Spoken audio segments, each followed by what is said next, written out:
Muy queridos hermanos y amigos todos, sean bienvenidos a nuestro jueves de liturgia.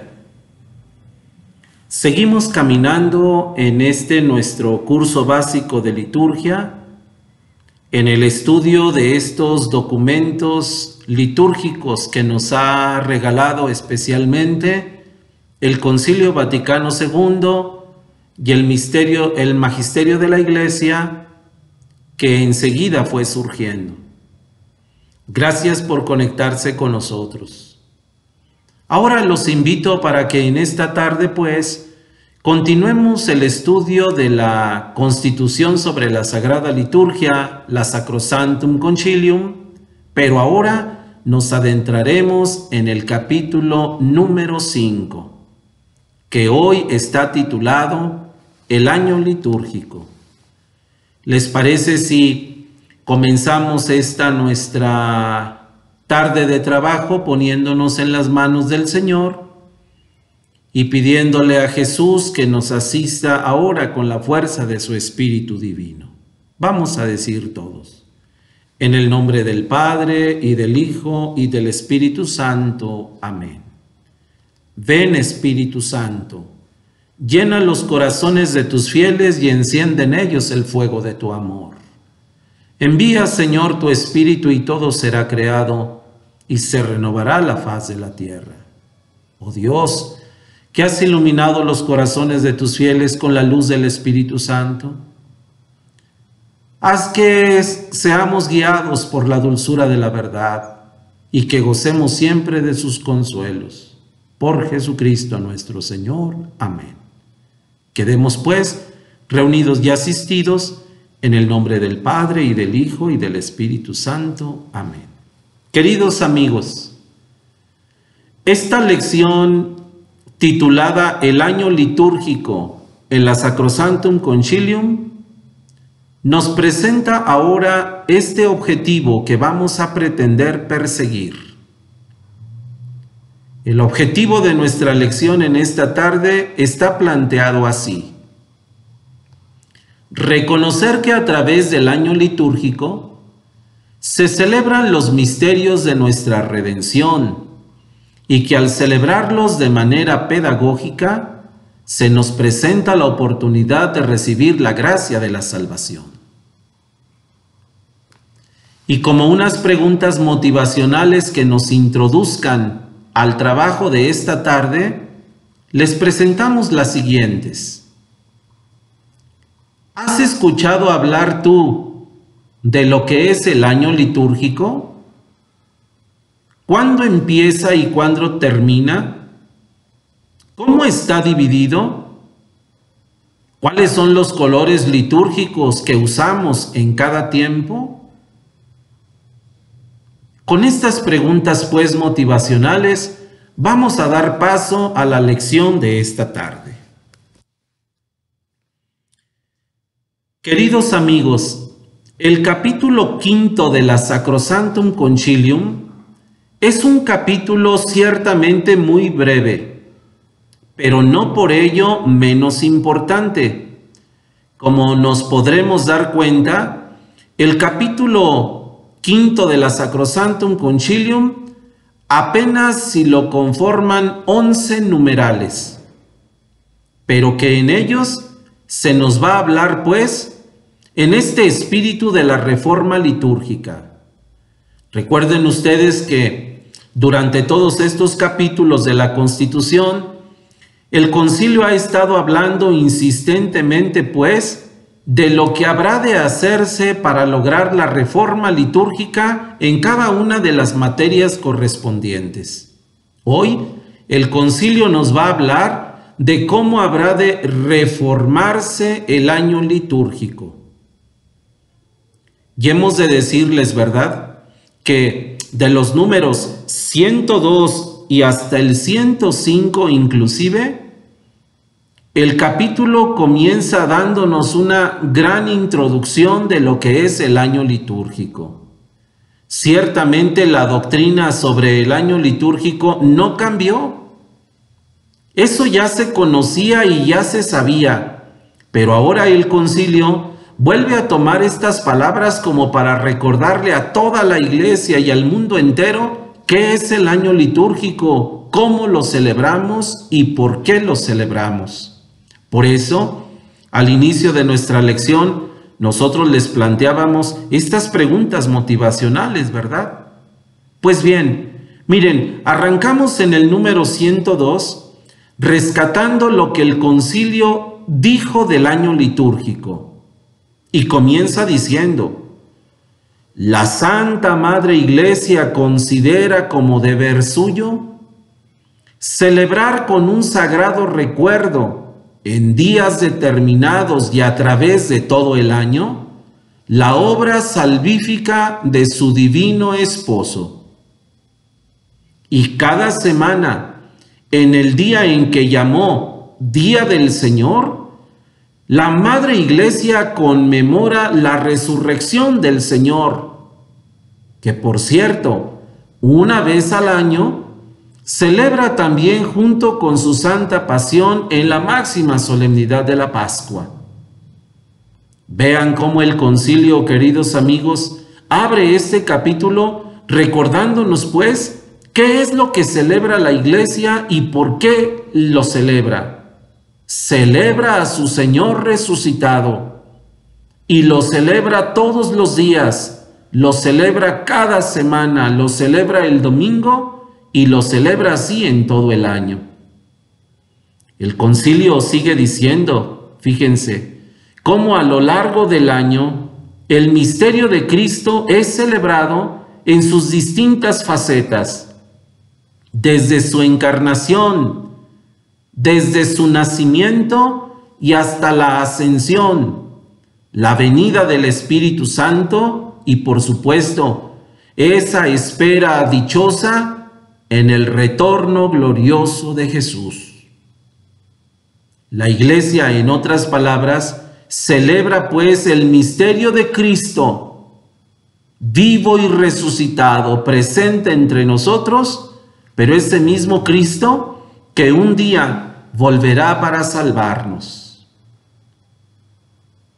También el concilio, extendiendo un poco más la explicación del año litúrgico, dice también: pero la Santa Madre Iglesia no solamente celebra el misterio de Cristo durante el año, también celebra con veneración a la bienaventurada Madre de Dios, la Virgen María, y dice unas palabras hermosas acerca de María. Pero no solamente a María Santísima.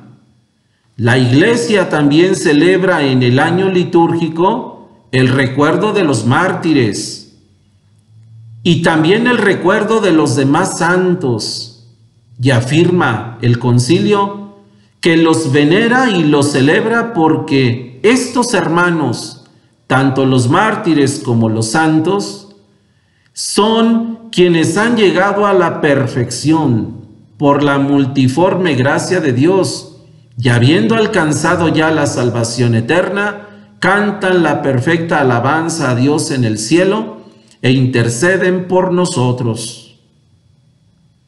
Así el concilio en estos números, pues, pone de manifiesto cuál es el carácter de nuestra celebración sagrada. En primer lugar y en el centro, Cristo, pero también María, también los mártires, también los santos.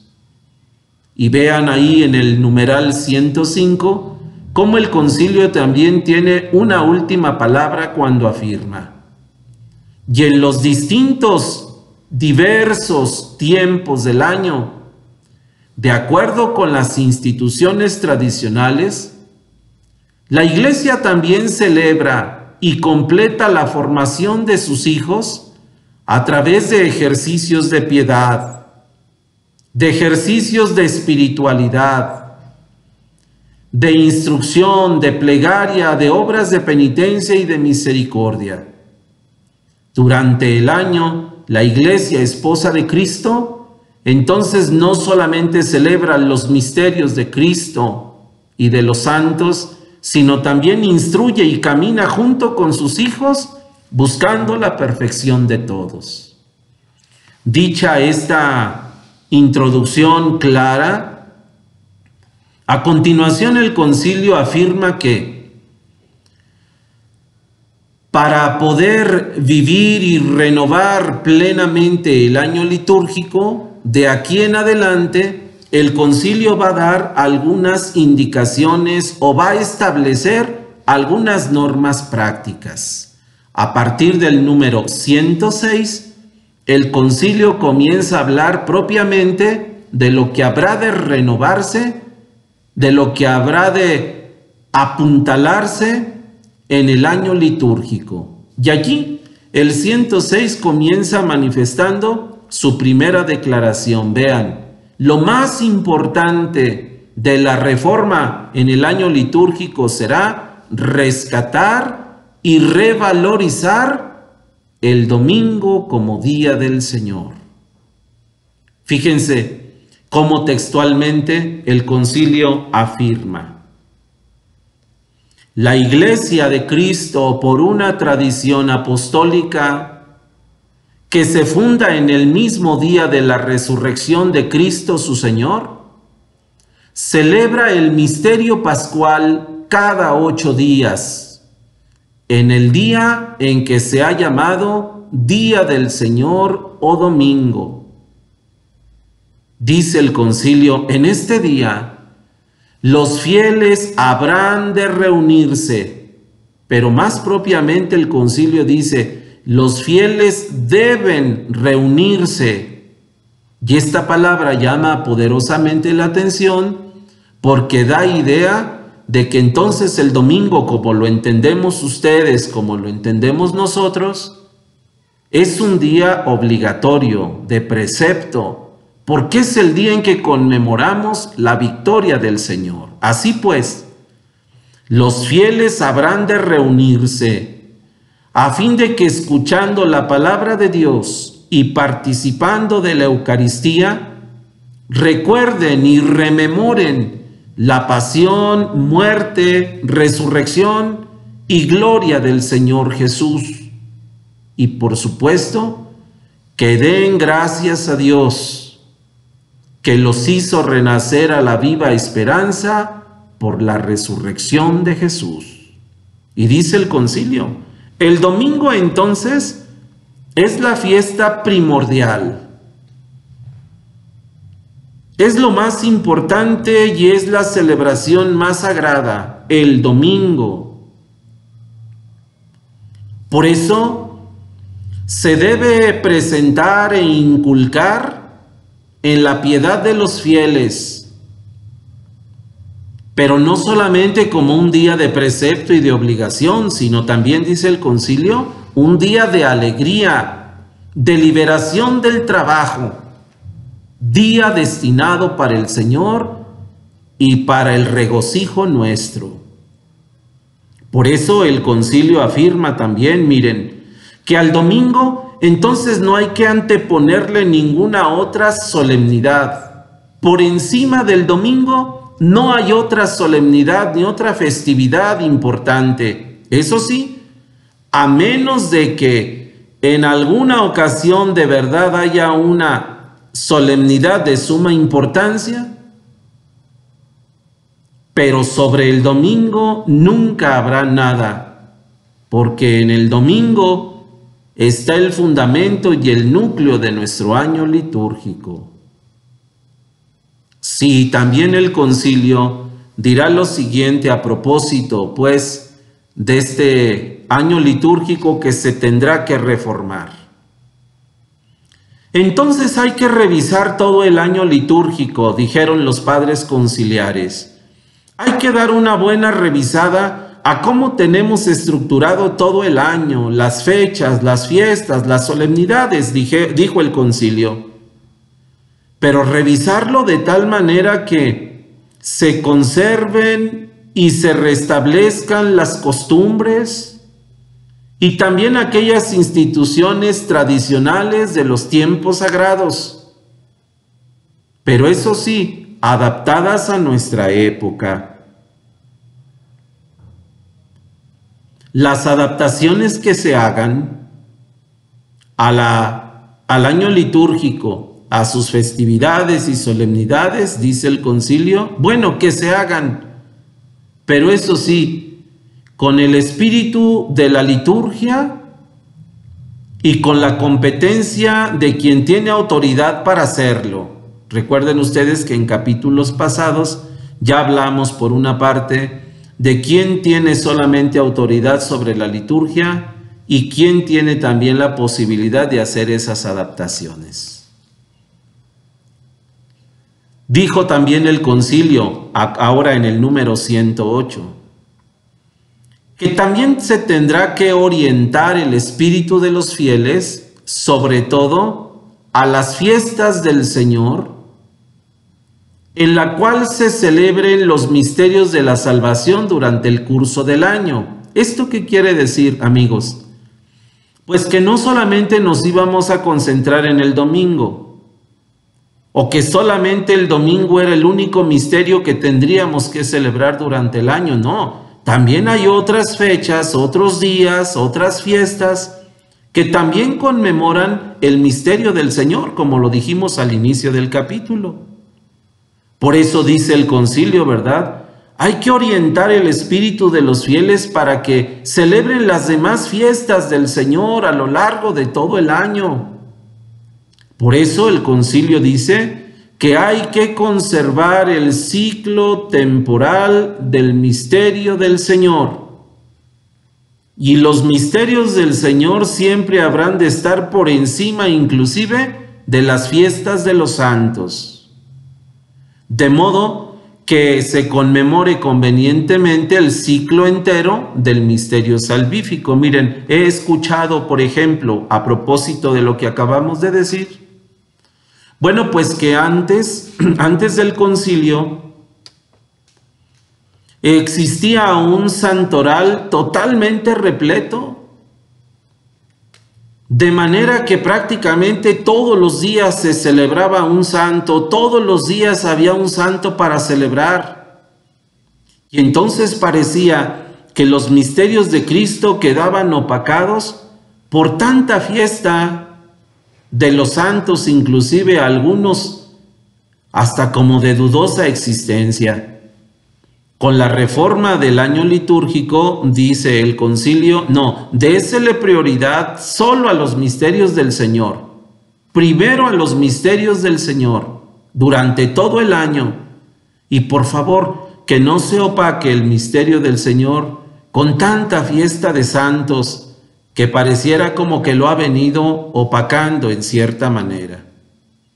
En este sentido, el concilio también dijo una palabra acerca de cómo tendría que reformarse de ahora en adelante el santo tiempo de la Cuaresma. Y allí en el número 109, el concilio expresó alguna normativa sobre este tiempo sagrado. Fíjense lo que dice el concilio. Puesto que el tiempo de Cuaresma prepara a los fieles, entregados más intensamente a oír la palabra de Dios y a la oración, para que así puedan celebrar el misterio pascual, sobre todo mediante el recuerdo o preparación del bautismo y también en el ejercicio de la penitencia, dice el concilio, dese un particular relieve en la liturgia y en la catequesis litúrgica al doble carácter de dicho tiempo. Es decir, ahora la Cuaresma tendrá, mis hermanos, dos pilares fundamentales. Primero, renovar nuestras promesas bautismales. La Cuaresma tendrá un carácter bautismal. Y en segundo lugar, un carácter penitencial. No será solamente la penitencia, los cilicios, las disciplinas, los ayunos. No será la Cuaresma ese ambiente lúgubre, ese ambiente oscuro, ese ambiente de llanto, sino también será ahora ya un tiempo de mucha esperanza y de preparación en la renovación de nuestras propias promesas bautismales. Así, el concilio dispuso que la Cuaresma se viva ahora de esta manera. Úsense con mayor abundancia los elementos bautismales propios de la liturgia cuaresmal y, según las circunstancias, restáurense ciertos elementos de la tradición anterior. Aquí, ¿verdad?, el concilio lo reafirma. Sí, la Cuaresma es un tiempo de penitencia, pero sobre todo es un tiempo de mucha esperanza y de oración. En la renovación de nuestro propio bautismo, de volver a rescatar nuestra alegría, nuestra fuerza en el Señor. Y también dijo el concilio a propósito de la Cuaresma: dígase lo mismo de los elementos penitenciales. Es decir, no se deje la penitencia, pero renuévese esa penitencia. En cuanto a la catequesis cuaresmal, incúlquese a los fieles, junto con las consecuencias sociales del pecado, la naturaleza propia de la penitencia, que en sí mismo la penitencia busca liberarse de ese pecado que ha sido ofensa a Dios. Pero no solamente una penitencia personal, una penitencia individual, sino una penitencia colectiva, que la misma Iglesia, toda ella, entre en un ambiente de penitencia. Por eso afirma el concilio que la Iglesia se ponga en una actitud penitencial y también no se olvide en tiempo de Cuaresma orar intensamente por aquellos pecadores que no han buscado la reconciliación. Dijo también sobre la Cuaresma y la penitencia el concilio: la penitencia del tiempo de Cuaresma, lo que ya decíamos, no debe ser solamente interna e individual, sino también externa y social. A este respecto, queridos amigos, sería bueno que hiciéramos o que echáramos una mirada si después de más de 50 años que concluyó el concilio, nosotros en nuestras diócesis, en nuestras parroquias, en nuestras iglesias, en tiempos de Cuaresma, primero, ¿seguimos conservando el espíritu penitencial?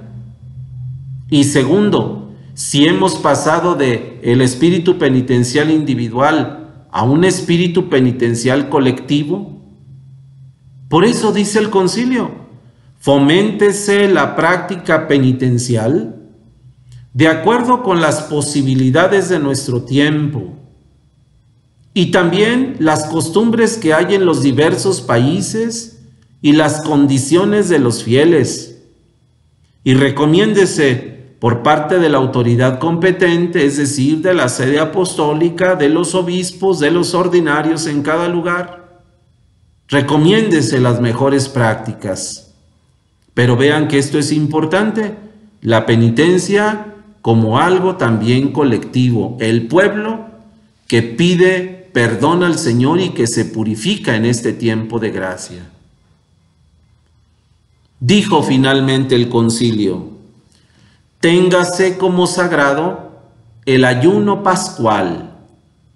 Y ahora el concilio sugiere: este ayuno ha de celebrarse en todas partes el Viernes Santo de la muerte del Señor y podrá extenderse según las circunstancias hasta el Sábado Santo, de modo que parezca y se llegue así al gozo del domingo de la resurrección con un ánimo elevado y entusiasta. Acuérdense, queridos amigos, que antiguamente platicaban nuestros abuelos o bisabuelos que durante el tiempo de Cuaresma, pues era un ayuno prolongado muchos días. No solamente era el miércoles de las cenizas o el Viernes Santo de la Pasión de Cristo, sino que era un ayuno prolongado de muchos días durante la cuarentena. Hoy el concilio afirma, pues, ¿verdad?, que hay un día especial en el que sigue obligando el ayuno. y que ese ayuno inclusive lo podríamos prolongar el día siguiente. Viernes y sábado santos, días propicios para el ayuno. Carácter obligatorio el Viernes Santo. Recomendable el sábado santo, mientras la iglesia está junto al sepulcro del Señor en la espera de la resurrección. Así, con estas disposiciones que el concilio dio para reformar el año litúrgico, centrando en el misterio de Cristo, de su sagrada pasión y también en este sagrado tiempo de Cuaresma, el concilio vuelve a retomar el lugar que van a ocupar la Virgen Santísima, los santos, las celebraciones restantes en el año. Y así el concilio pues dice en este número 111: la iglesia rinde culto a los santos y venera sus imágenes y sus reliquias auténticas. Eso está bien. De hecho, las fiestas de los santos no hacen otra cosa más que proclamar las maravillas de Cristo en sus servidores, al mismo tiempo que se nos proponen como ejemplo para nosotros en el camino de esta vida. Por eso, dirá el concilio: para que las fiestas de los santos no prevalezcan jamás sobre los misterios de la salvación del Señor, de ahora en adelante dejaremos la celebración de muchas de ellas a las iglesias particulares, naciones o familias religiosas, extendiendo a toda la iglesia solo aquellas que recuerdan a santos de importancia realmente universal. Esto es lo que decíamos en un principio, ¿verdad? Que como antes del concilio, pues estaba un santoral totalmente repleto, y seguramente que ustedes, amigos, habrán escuchado alguna vez a sus padres o a sus abuelos decir: es que antiguamente en este día se celebraba a tal santo y ya lo quitaron del calendario. Ahora ya no aparece ese santo en el calendario y no sabemos por qué. Miren, seguramente la desaparición de algunos nombres en el santoral se debe precisamente a esto que nos ha dicho ahora el concilio. Se trataba de santos que pertenecían a algunas naciones exclusivas, a algunas familias religiosas o a lugares muy en particular. El concilio solamente dejó a los santos, como dice el número 111, a los santos que verdaderamente tienen una importancia realmente universal: los santos apóstoles, los santos mártires, los doctores de la iglesia, los pastores, las vírgenes y también algunos santos contemporáneos. Bien, con estos breves números, queridos amigos, he querido compartir con ustedes lo más importante del capítulo 5 de la Sacrosanctum Concilium, que nos habla de la reforma del año litúrgico. Y como actividad final yo les propongo pues que resolvamos este crucigrama. Ustedes y yo en más de alguna ocasión hemos hecho esta actividad en algún periódico o en alguna revista de entretenimiento. ¿Cómo resolver un crucigrama? Bueno, primero vamos a ir completando esas frases y una vez que tengamos completos nuestros enunciados, los vamos a ir llenando en las casillas, tanto horizontales como verticales, y allí encontraremos la solución a este ejercicio. Ojalá, queridos amigos, que hayamos podido entender un poquito este capítulo 5 de la Sacrosanctum Concilium y ojalá que hayamos logrado el objetivo: conocer el año litúrgico y entender la importancia que tiene. Con el favor de Dios nos encontramos la próxima semana. Hasta entonces, y que Dios los acompañe.